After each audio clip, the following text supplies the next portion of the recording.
Hello and welcome, PocketWatch here, and it's about time for yet another episode of DS irae. So yeah, it's been a while since I actually sit down and record some DS irae. Been a busy week, but hopefully we can get back on the tracks with the recordings and we can follow the story. So let me just find the save where I been last time. Here we go. So yeah, let's just go. I don't want to do any long intro or anything. I just want to dive into the story and see, because it's going to be insane, right?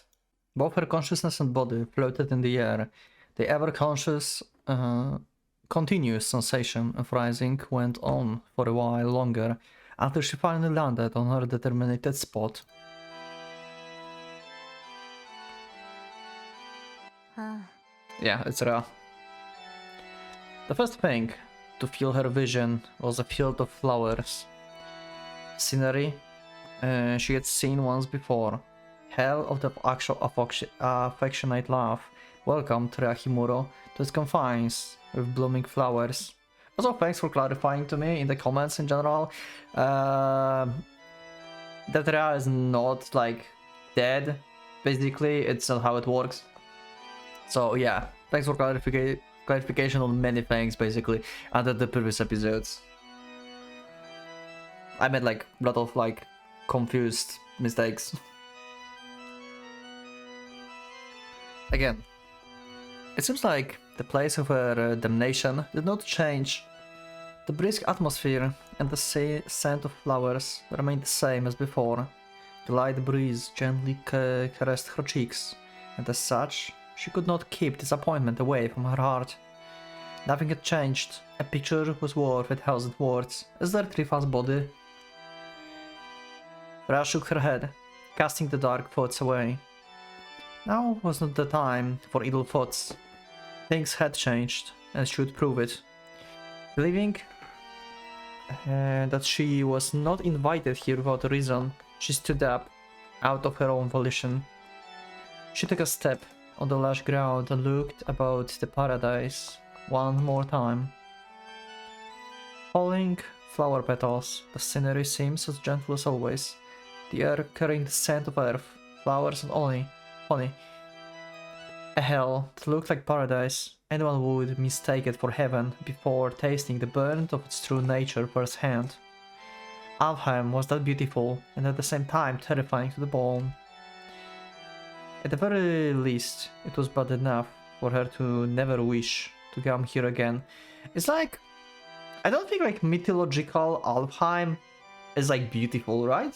I think it's more like hell basically. Right? Am I correct? I mean mythology Alfheim is not I think it's cold actually.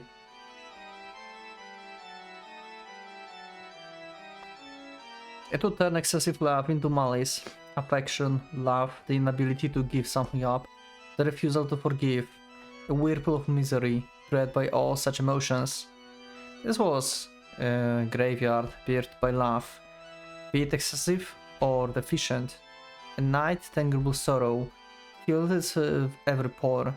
As such, those orphans from before should still be somewhere around.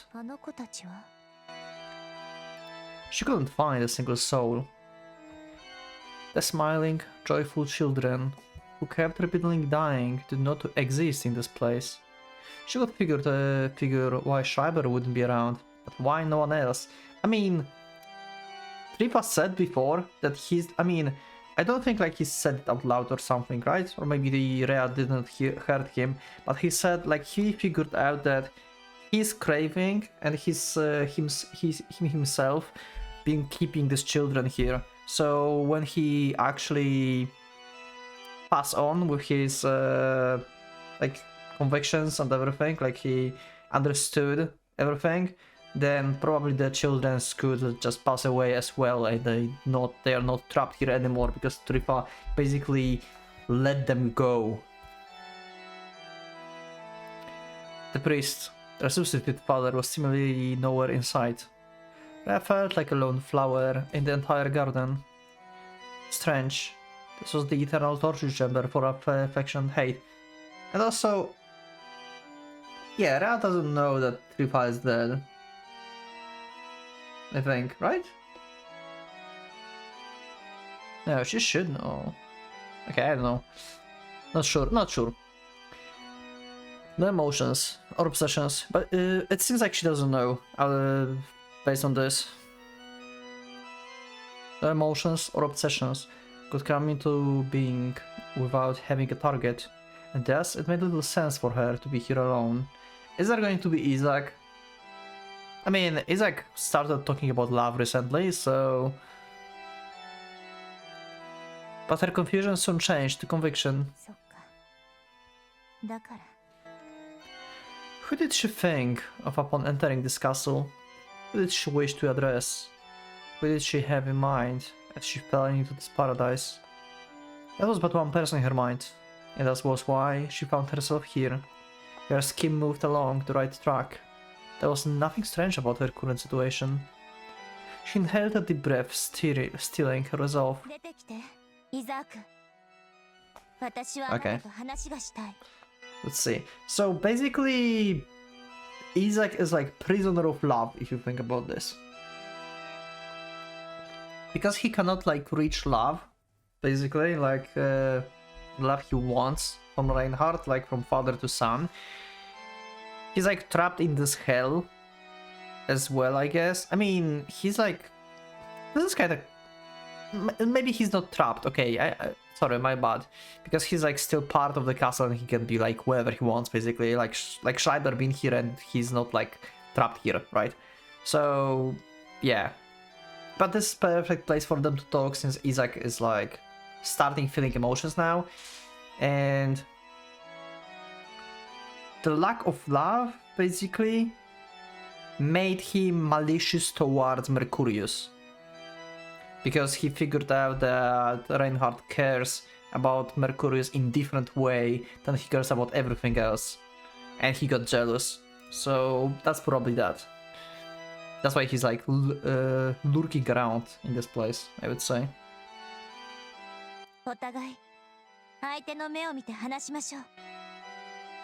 As she addressed, the flower petals dancing in the wind, an abrupt change contoured the sky.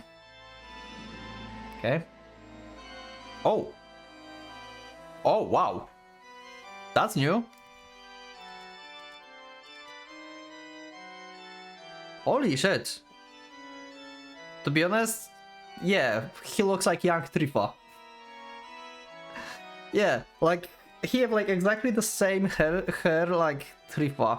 I know, like, that's like Divine Vessel is Reinhardt basically, but Reinhardt is not like having hair like this. Like, tied up like that and stuff. But he does have like Reinhardt scarf, something like this. Reinhardt also have it. This is cool. This is like seeing Reinhardt and Trifa at the same time.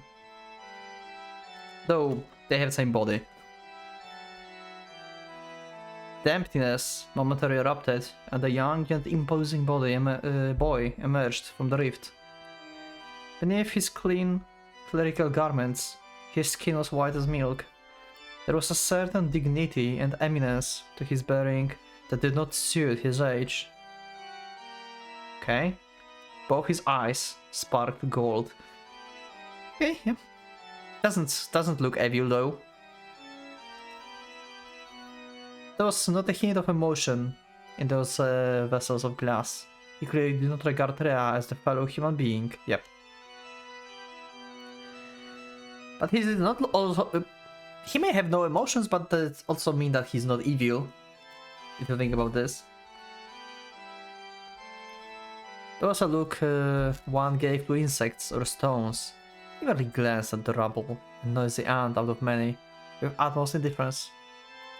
That was doubtless how he saw her, and so it didn't make much sense for him to answer her call.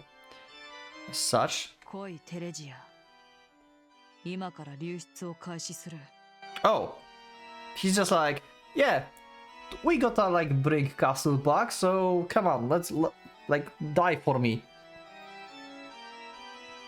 Because she's not dead yet, but if they manage to complete the ritual, then she's dying because like she's going to be sacrificed in order to open like gate or something for the castle to emerge fully, right? To emanate. 父様の世界をお前が Yeah. 持ってグラズヘイムに解けよ。 His unfeeling words ordered her to comply. Her thoughts and consternations meant nothing to him. The imperious tone of his command reminded her of his progenitor. But she knew that much from the start. Everything about Isaac's existence converged to that one point. He who originally originated from this cradle of baleful witchcraft possessed no gaps or instability. He was not a construct her words alone could ever sway. He was the perfect engine of the Devil's Castle. Well, not perfect anymore, he has cracks that he hides. The power unit and a supervisory one. His mind was not of the kind to change in a mere day or two. He carried out his procedures with almost uniformity, equally and without limit. The eternal engine could manage hell precisely because it was unchanging. Yet Rhea felt her words could reach him, yep, sipping through the gaps. So, if Isaac will not use Rhea to emanate, they will not, even if they would have like all the pillars, right, like Machina and stuff, and they will chant again, because that was the ritual, the chant from the previous road. Yeah, Reinhardt cannot emanate if Isaac do not emanate castle itself, right? Like, they need like fully immersed castle in order for Reinhardt to emanate. So he may not even reach 4th degree in this road. If you think about this, if this is going like in some direction of like Rhea convincing like Isaac to not like emerging the castle, then Reinhardt may not even reach 4th degree in the fight. The proof of that lay in what he had unconsciously uttered. She was definitely felt his core faintly tremble in the moment the castle swallowed her. As such, she addressed him in a tone so calm it surprised even herself. A simple enough question. Her voice, it echoed ringing clearer than ever before, pierced the boy's chest. Isaac said nothing, remaining silent as a stone. And who could blame him? He would never answer a foolish question. There was no need, nor did he possess the function to. Confirmation and denial were both equal as a response. There was nothing odd about his impregnable demeanor. If anything, Rhea's existence to ask a question she already knew the answer to could be labeled far more strange. As such, her words seemingly affected nothing at all on the exterior. The core of the Devil Castle regarded the girl meaningless words and silence. The answer to that question meant nothing to the two, who were but mere instruments to emanate hell into the physical realm. Yet what about the interior? Did they not send ripples, no matter how small, along the surface of his heart-searing lake? Yep. Who was his father? The answer was obvious. Only one name danced the tip of his tongue. The mystery that had long shrouded the framework of the obsidian round table was no longer much of a secret. The gold confirmed it. Isaac and his son and kind was both son and heir to the beast. He no longer had reason to hesitate to proclaim himself as such. There was nothing hindering him anymore. And yet... あの人でしょ。私も全然人事じゃないけれど、それしか考えられないものね。なら、それはひどいこと。あの人は絶対にあなたを顧みたりはしないもの。Why did he not deny her words? He merely stood in front of Rhea, with nary a word on his lips. ハイドリ秘境は私もあなたもどうでもいいと思ってる。愛していると言って Good point. Very good point. それは高みから見た視線でしかない。黄金の光は平等だから。それはあなたと全く同じ。譲れない大切なものなんか持っていたら何もかも飲み込めたりはしないものねえ。そうでしょイザーク。あなたは今までこの城に落ちてきた人の中で大切な人がいた？ Not a single one so far. 特別だと感じたものがたった一つでもあった？ Well, recently yes, but overall no.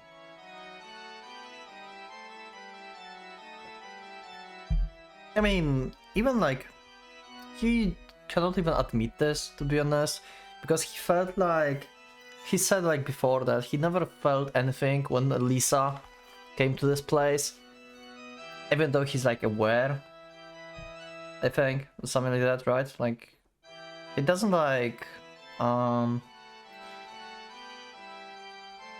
really approve the feeling, everything about this, right now.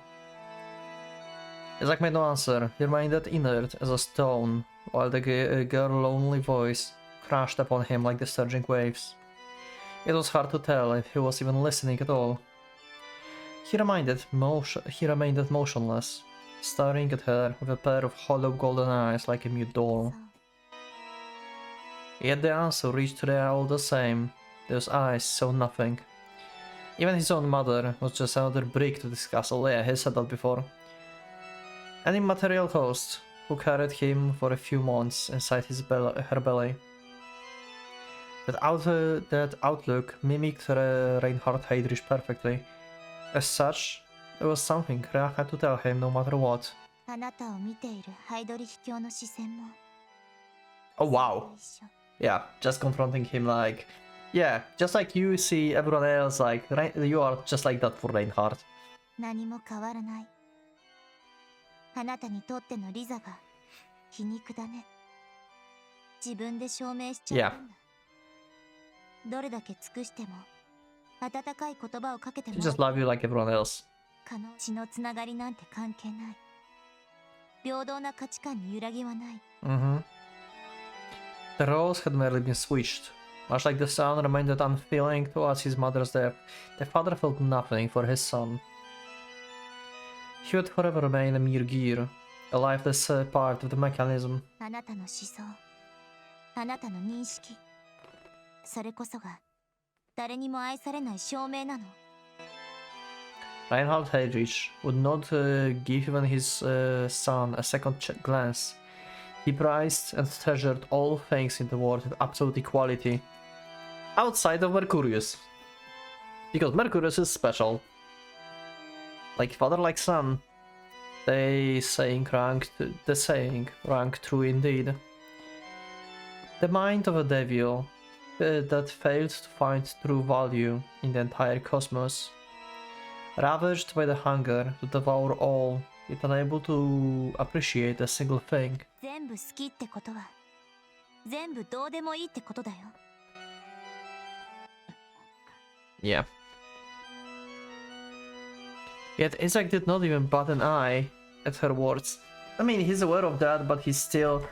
Because he's like Reinhardt, he doesn't feel really much right now. I mean, there's cracks, so he may start feeling stuff, but... It's kinda a wall right now. His golden eyes, putting even the flowers in the backdrop to shame with the luster, regarded Rhea in complete silence, as if asking if that was everything she wished to say. Was his interior a frozen lake or a seething inferno? Or could it be that he lacked it altogether? With even that question left unanswered, he remained passive and silent as the grave. He exhibited no change whatsoever, almost as if waiting for her to continue. だからあの人はハイドリヒ教は勝てないよ。勝つのは絶対。一番重要で大切にしなければいけない相手をおろそかにしてるもの。Yeah. Just like last time, Mari wrote Reinhardt also lost, basically because he discredited Isaac. あなたの声に応えてないから、あの人は全力を出せないんだよ。Yeah. He would simply press over onwards, driven by the insatiable hunger, without even discovering his limits, unable to even perceive the existence of others. 自分でも知らないその地点へ、彼は一生到達できない。いつまでも飢えたまま、全力を出せない理由に気づかない。Yeah, you are the reason why he can fight in the full strength, and yet he doesn't recognize you. That's also like, even like if we discredited the love part, Reinhardt just like don't give a fuck about Isaac as the power source, if you think about this as well.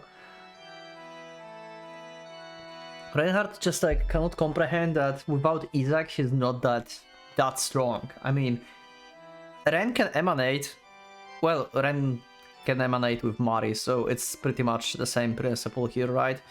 But Reinhardt need Isaac to emanate as well. But yeah, it's basically the same principle, and Reinhardt is like, yeah, I can like go and fight full strength anywhere and anytime I want.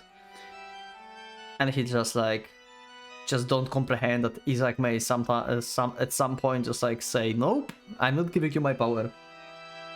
心臓がなくても自分は動ける。力を出せる。そんなことも疑えないから。あり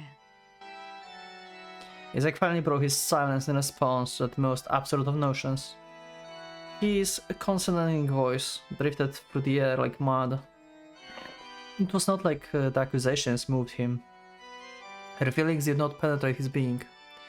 It was merely the result of him growing confused as to why anyone would spout something so absurd, and his lips parted before he knew it.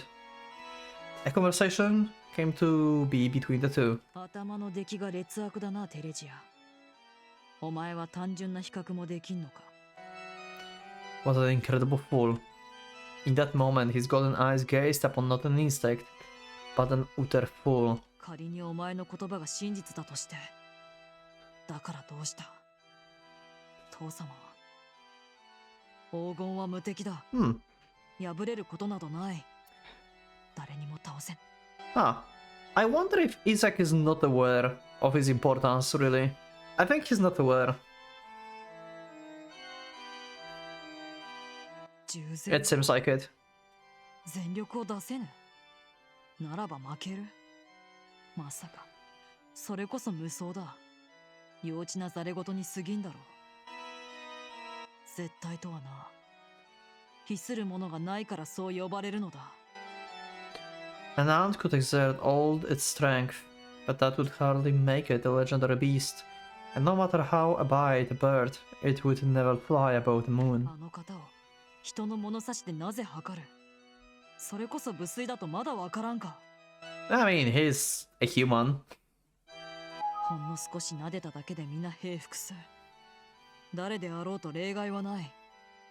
最初から生息域が違うのだ。Perfect and flawless, eternal and absolute. To even ponder the concept of defeat in the presence of such a being went beyond merely foolish. How could she have been so stupid? His only conclusion was that the girl's mind has been ravished by some form of ailment to have her say such things. そこがないからそう呼ばれるのだ。あれは所詮有限でしかないうぞうむぞうだ。何ができる？同じ計りにかけることすら前提として間違っている。That man was absolute, not even reason could bind him. Isaac prided himself on being the foundation of such a father. There was no doubt or anxiety in his heart. That was all he needed. So he's like supporting him, whatever the case, basically. To try and compare him to anyone else would be nothing more than the insult. わずかで全て塗り替わる。流出が始まれば、全てが黄金と一つになる。語るべくもない。すべて逃がさん。What if we mention Mercurius? Will he get angry? 今存在する基地艦すべて、このベルトールによってかけらも残さず押し流すのだ。Okay. That matter had been long since decided by fate. It was an inevitability, a certainty without doubt. No longer could anyone stop it. Rhea found herself mentally overwhelmed by that delusional zeal.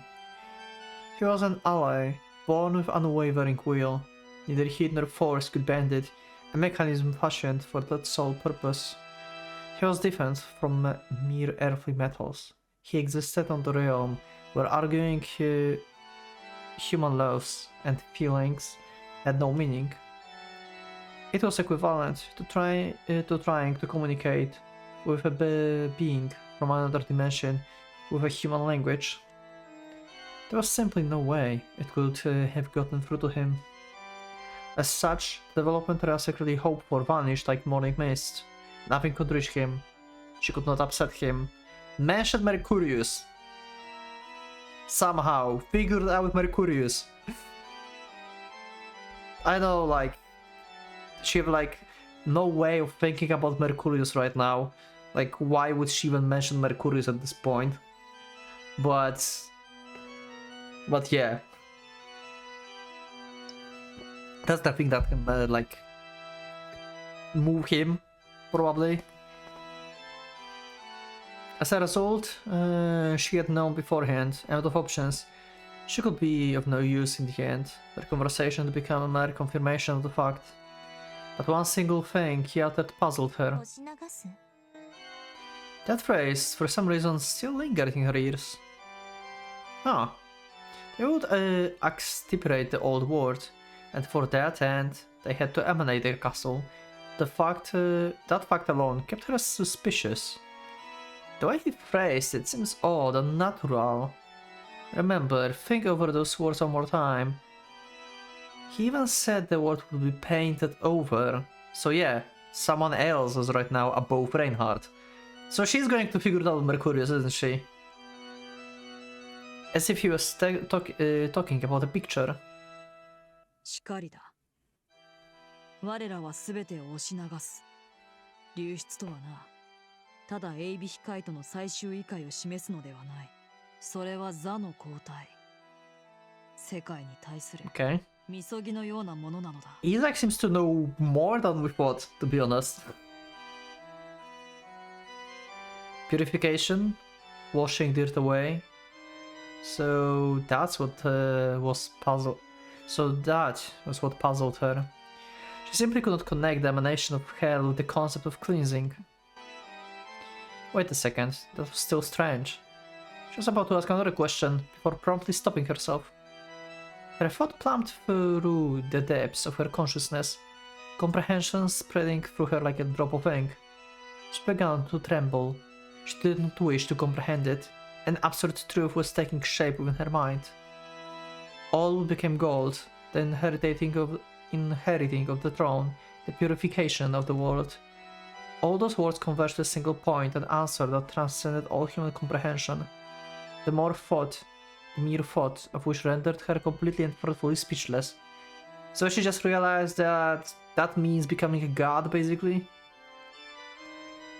One who had attained the Biriac degree could momentarily overwhelm the lives of the world with their craving. There was a slight difference between how hegemony and transcendence functioned, but that one fact stayed true in both cases. They would both ravage the rules of the world. One consciousness could outstrip the restraints of the physical laws. Then what about even higher degree Atsiluch, emanation? Even in the immediate effect flowed out from within one mind to the world outside, what consequences would that have? The old world would be washed cleaned away as if purified. The new law would continuously amplify until it filled everything. In that case, there was but one answer to it all. Yeah, pretty much. Her conclusion was so colossal in scope that it took all her strength to then put it into the words. The other golden eyes lit up with the concentrating glint, as if mocking her for taking so long to realize it. She felt lightheaded. Her body trembled so much that her almost felt like it no longer belonged to her. Assimilate the whole world to one's craving? Expand one own rule through the whole cosmos? What the hell was that? When did she become a creation? When did this become a creation myth? Oh. お前たちは断崖の先に答えを求めている。ならば、それを絶対の法則として流れ出させ、旧秩序を塗り替える。すなわち、代替わりだよテレジアン。そのミザへのな。Seemingly reading Rhea's mind like an open book, the boy answered her unvoiced question, effectively shattering her final hope. She almost felt a voice mocking her, declaring that she could no longer even pray to God. この世界はそういう作りになっている。そして繰り返してきたのだ。幾度も、彼方より果てもなく。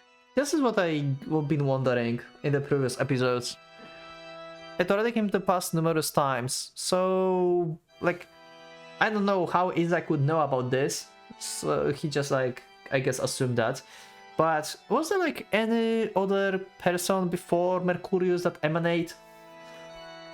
Did Mercurius took a throne from someone else? I'm very curious about this.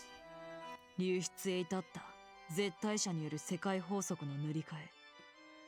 その行いを繰り返すことにより、この世界は成り立っている。それはお前がよく知る今の世界も変わらない。唯一にして絶対の法だ。Actually, I should reread the comments from the previous episodes. Maybe you actually mentioned this actually already. Maybe there is answer in the comments, and I just forgot. Because it's been a while since I've recorded last time. Okay, we'll see. Or maybe it's a spoiler and you actually did not tell me. That's also a possibility. Yeah.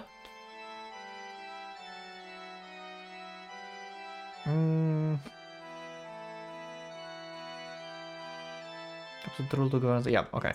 珍しいことでもない。無二の強者がこの世のありさまを決定づけ、100の輩はそれに平服して従うのみ。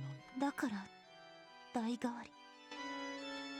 One who transcended all and everything would give birth to the law of the world, to have the very craving burning in one's heart, paint over the entire cosmos without a shred of mercy. A deed so colossal and overwhelming that no words could even do it justice. Resistance was futile. Bowing one's head to the rule of the new lord was the only option. Rhea finally understood everything about the monsters they faced. The reasons why they planned to continue their murderous march, even without any heed for human casualties. They were no simple war maniacs, nor monsters striving for blood. Yeah, they were striving to becoming a god. She couldn't believe it. Yet she had no choice but to acknowledge it. They were all prisoners. Despite all their incredible powers, they were all, without exception, shackled by someone else's law, downtrodden, captives glowering at the bars of their cells. 今の世界、あなたたちがしきりに言っている。Chains strong enough to substitute the devil. 今現在、この世界を流出させた人間の渇望だろう。Yeah?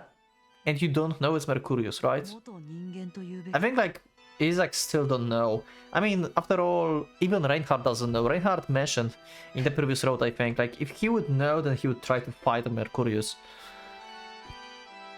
A deed possible only for God. Yeah, okay. だが、これだけは言えるだろう。その男。Yeah. あるいは女はひどく性格が悪い。Not necessarily most vile, but yeah. I don't know, like Mercurius is very weird. Mercurius is not evil per se. He just had enough already, you know? Just want to pass the way. 無限の探求心でも持っていたのか、あるいはやり直したい過去でもあったのか。いずれにせよそれにとって人生は一回で足りなかったのだろう。何度も、そう何度でも回り続けるように、他者を歯車のように見立てて全く同じ動きを強いている。永劫回帰の始まりだな。そして次なる流出が起こるまで絶対なる決まり事となり鎮座しているのだ。They're not unlike the great flood of Noah time. Only the selected few will be saved in the ark, with all others doomed to certain death amidst the merciless waves. 故にそのものが到達するのは流れの中心。そこにある座だ。現世界の象徴として残り続ける。殺すことなど誰にもできんし、してはならん。Yeah, makes sense. おそらくもろともに新たな絵画が用意されぬまま死ねば、我らもまた一連卓勝、自殺もできん。己自身が世界であるために自傷すら許されぬのだろう。Makes sense. 溢れ出した渇望は世界を満たし、今度は己がその質量にとらわれる。The two are bound by their very own rules. Yeah. そうだ。この世界は間違っている。我ら皆、例外なく壊したがるのはそういう理屈だ。それが我々のいる世界の現状。勝者は飽食した勝利に嘆き、敗者は永劫続く敗北に同国するしかない閉じた円環。分かっただろうテレジア。なぜ我々がこの世界をゲットーと呼ぶのか。そして黄金が流出に至る。I don't agree with this. No. No. Just no. She had no reply to throw back at him. They truly were beings, far transcending her own insignificant self. Their gazes fixed on matters beyond her meager comprehension. It was only natural that they cared little for sacrificing the lives of the single city, and why should they? Their ceremony meant remaking the entire world. A few lives here and there, and nothing when compared to the scope of their goal. It was the reason behind their universal love. This was beyond terrible, as if she had not been exposed to enough despair already.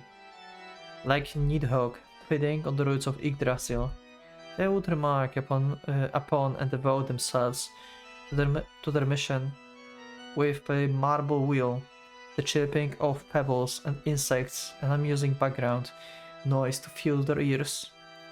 Mass murders that taunted the world at large, their hearts beating for the sole purpose of overthrowing the current order. 全てはそのためだ。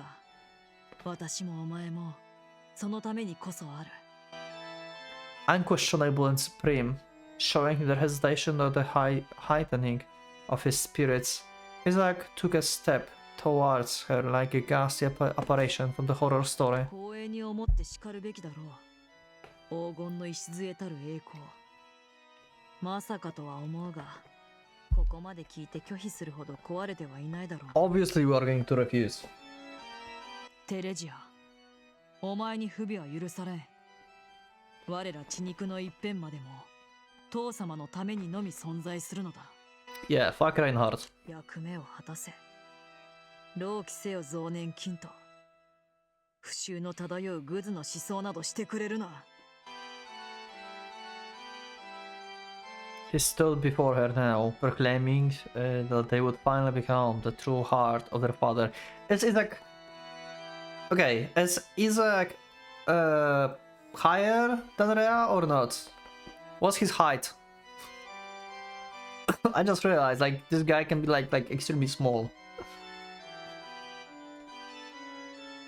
They would turn into the mechanism to drive the castle, inciting the advent of calamity to paint over the cosmos. He declared it as the fact, and without a shred of emotion to color his tone. He reached out to her. The moment he touched her, Rhea too became no more than a mere cog within the mechanism. Rahimu wrote irrevocably.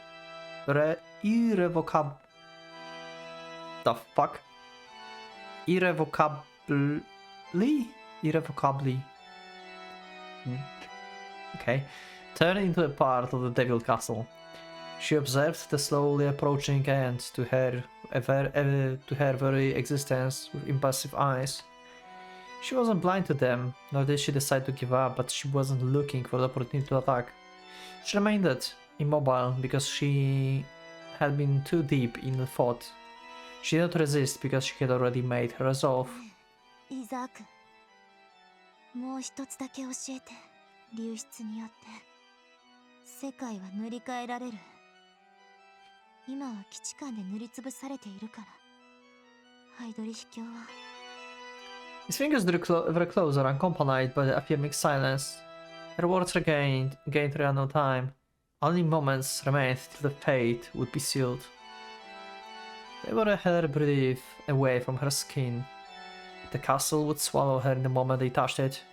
And in that moment... じゃあ、ねえ、それって、ハイドリ秘境はどうやって知ったの？ That is actually an extremely good question. I never actually questioned that. How I never questioned that? I mean, I guess like subconsciously I just knew that like Mercurius told him, hey, you know, you can become a god if you emanate. Basically. But how Mercurius would know about this? Yeah, that's a very good question. I guess I just knew it like in my head and I just like never like verbally questioned that ever. But yeah, like Isaac probably never thought about that. The words made Isaac's fingers come to halt. Silence descended upon the two. It seems as if Reaka had cast a magic spell of some sort. This was the first time her words had any effect on Isaac. Okay. Yeah, who told him? Never thought about that?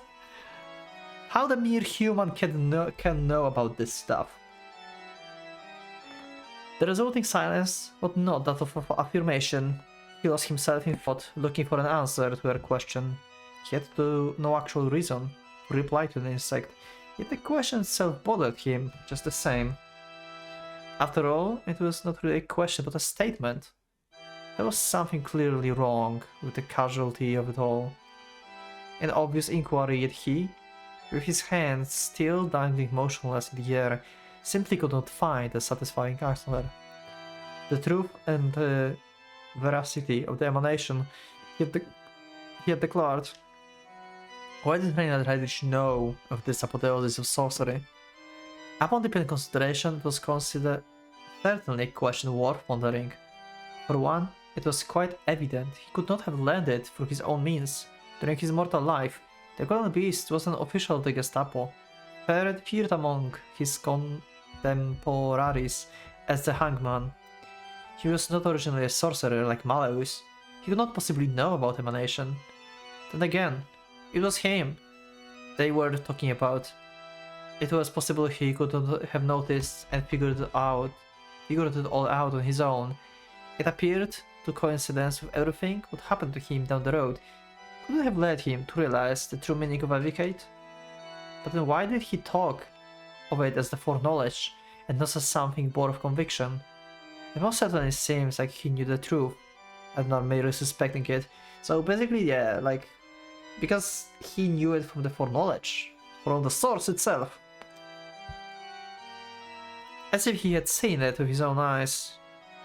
As if he was recounting someone else's words. 知るはずがないんだよ、そんなこと。さすがのハイドリ秘境もやらなければできない。軍人さんがおまじないに触れる機会なんて。Even if he could change the world by merely snapping his fingers, nothing would happen if he never thought of doing that. An omnipotent entity was no different from the mountain or star as long as it remained motionless. Reinhardt could not have had that many opportunities to run into witchcraft, as he was busy with his work for the government. He might have absorbed all information known to man, like the boundless sponge, but he could not know of something he had never encountered. I wonder if this is going to be the case of like he will figure it out that Mercurius is the current god, basically. And he's going to be like, because he's like feeling, you know, to be like really against Mercurius right now, because Reinhardt feels about him differently than everything else. And he's going to be like, nope, we are not emanating because we are going to just play just like you want, and I'm not going to play as you want me to play, basically. Something like that. That's how he will feel. Like, yeah, you told Reinhardt that he can like emanate and stuff, but you didn't told him the truth. And we are not doing that because you told us to. It's going to be something like that. And how did he come to know of this grand deed? The actual concept of filling the world with one's craving? Who told him? Why did he even know the final conclusion of it all? How could anyone convey that information as the knowledge? Only those that had been to the end of the world could speak of it. Even if someone figured it out, no one could speak of it as a certain fact. Only those who knew with certainty could claim it to be the truth. Not as the mere speculation, but as the mere fact regarding emanation. Overwriting the very law governing the world, only someone who had actually carried out such a deed could ever know of this fact. And there was one such being. The cause of it all had been hiding in the ranks from the very beginning. The kindred of the beast. The one to be graced by his genuine smile. It was none other than he who had told everyone about the ghetto, thus precipitating the birth of the Obsidian Round Table. Yeah, the guy that you pretty much hate at this point. Only one man fit the bill. Ra felt a slight tremble run along the castle. A ripple of the indecipherable minutes. Was it anger or contempt? Isaac once again fell into deadly silence. This time Ra made a nod, having felt the change in the boy. Yeah. They were all in the palm of Buddha's hand from the very beginning. A giant worship that could only follow the predetermined path. Its personnel were sublime, and all its facilities cutting edge. Yet it could not pass a seed that had split apart, and its destination would be upset if the stars in the sky realigned. Calculated guidance, misguiding as a free advancement. And of course, nothing could stand in the devil's way on that path. Huh. Seems like he's not really caring. He seems to be caring still about... Like, yeah. Like, he's not like... I mean, like... Even though he have like this feeling, like weird feeling of like hating Mercurius basically, but he doesn't know this feeling. He's just like, yeah, like this doesn't feel right for him. But he still is like, yeah, whatever. It's our goal. We still want to be a god, so like whatever. It's like his thought right now. But I think I will leave like the rest of the conversation for the next episode. I wonder like what will be the end of this conversation, how Ra will answer to this, what of it, and what conclusion that there will be. I think like this conversation is going to be some kind of a turning point in this fight. Like something in Isaac is going to change, something is going to happen. Like Trifa, Isaac, Rea, like they are like cooking something hot, like I swear. Anyway, that's it for this episode. Thank you everyone for being with me. Leave up a like if you like the episode, subscribe for more, check my Discord, and become a member if you would like to support me and see these episodes earlier. Thank you once again, and for a Pocket Watch is going out.